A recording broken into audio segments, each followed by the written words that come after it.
Assalamualaikum warahmatullahi wabarakatuh.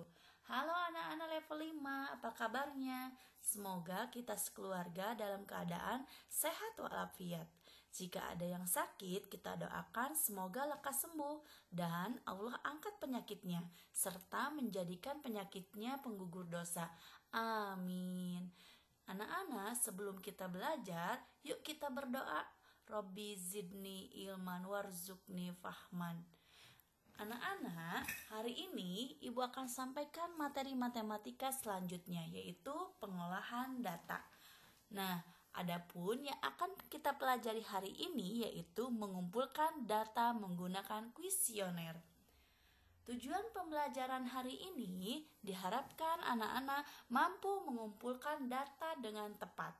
Yang kedua, diharapkan anak-anak mampu menyajikan data dalam bentuk tabel. Semangat ya semua.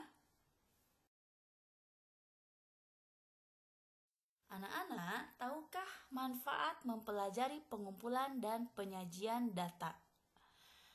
Manfaat mempelajari pengumpulan dan penyajian data yaitu yang pertama memperoleh gambaran suatu keadaan.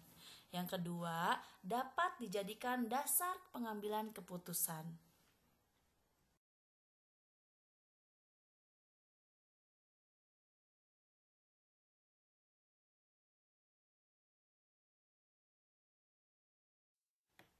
Anak-anak, mekanisme pembelajaran hari ini yang pertama, anak-anak menyimak video pembelajaran yang diberikan.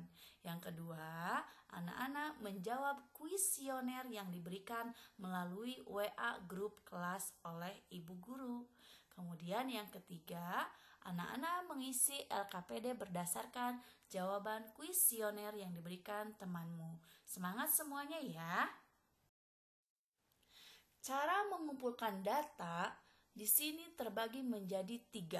Yang pertama, melakukan survei atau wawancara. Yang kedua, melakukan pengukuran langsung. Di sini meliputi pengukuran waktu, pengukuran panjang, pengukuran berat, pengukuran sudut beserta satuannya. Kemudian yang ketiga, melakukan pengamatan langsung.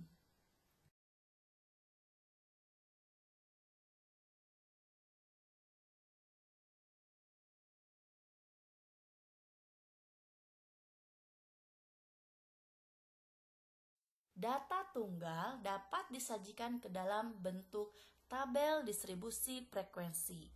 Tabel distribusi frekuensi dapat disajikan ke dalam diagram gambar atau piktogram, diagram batang, kemudian diagram garis.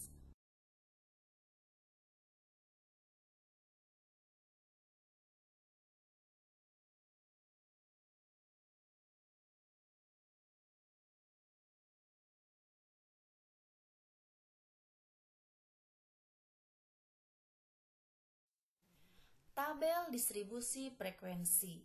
Tabel distribusi frekuensi adalah salah satu bentuk penyajian data. Tabel distribusi frekuensi dibuat agar data yang dikumpulkan dalam jumlah banyak dapat disajikan dalam bentuk sederhana, sehingga ketika disajikan, para pembaca dapat dengan mudah memahami atau menilai data yang diberikan.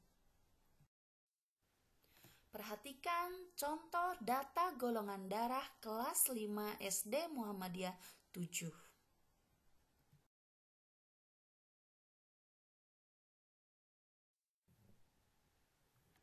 Dari data yang diberikan, kita dapat menyajikan ke dalam tabel distribusi frekuensi. Langkah-langkahnya sebagai berikut. Langkah pertama, membuat judul tabel distribusi frekuensi. Judul didapatkan dari judul data yang diberikan, yaitu golongan darah kelas 5 SD Muhammadiyah 7. Langkah kedua, membuat tabel yang terdiri dari kolom 1 berisi topik nomor, kolom 2 berisi topik keterangan data, kolom 3 berisi topik turus di mana terdapat turus tegak dan turus miring. Kolom keempat berisi topik data atau frekuensi. Langkah ketiga, menyajikan data ke dalam tabel distribusi frekuensi.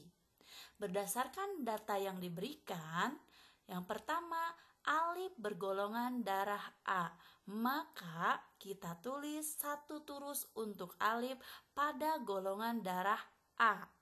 Kedua, Aisyah bergolongan darah B, maka kita tulis 1 turus untuk Aisyah pada golongan darah B. Ketiga, Fatimah bergolongan darah A, maka kita tulis 1 turus untuk Fatimah pada golongan darah A. Keempat, Ahmad bergolongan darah AB, maka kita tulis 1 turus untuk Ahmad pada golongan darah AB. Kelima, Abdullah bergolongan darah O, maka kita tulis 1 turus untuk Abdullah pada golongan darah O. Saudah bergolongan darah A, maka kita tulis 1 turus untuk Saudah pada golongan darah A. 7. Hafsah bergolongan darah B, maka kita tulis 1 turus untuk Hafsah pada golongan darah B. 8. Aminah bergolongan darah A, maka kita tulis 1 turus untuk Aminah pada golongan darah A. Mukmin bergolongan darah O, maka kita tulis 1 turus untuk Mukmin pada golongan darah O. Terakhir, Muslimah bergolongan darah A, maka kita tulis 1 turus untuk Muslimah pada golongan darah A. Dikarenakan turus A lebih dari 4, maka kita buat 1 turus miring pada golongan darah A. Setelah kita selesai menyajikan seluruh data ke dalam turus, hitung jumlah turus dan sajikan ke dalam kolom 4 yang berisi topik banyak data atau frekuensi. Terakhir, jumlahkan seluruh data dan cross-check apakah data sudah sesuai. Jika sudah sesuai, tabel distribusi frekuensi dapat digunakan untuk membuat diagram.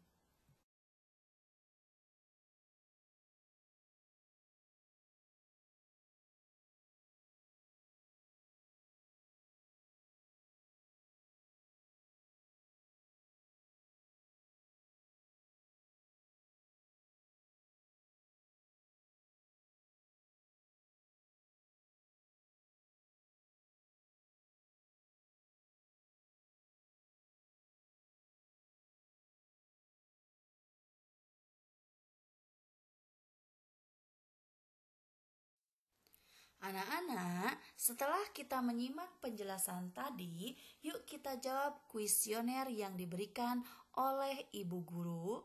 Kemudian kita tulis jawaban kuesioner teman sekelasmu dari WA grup ke dalam LKPD yang diberikan. Jangan lupa foto dan kirim ke Google Classroom wali kelas masing-masing.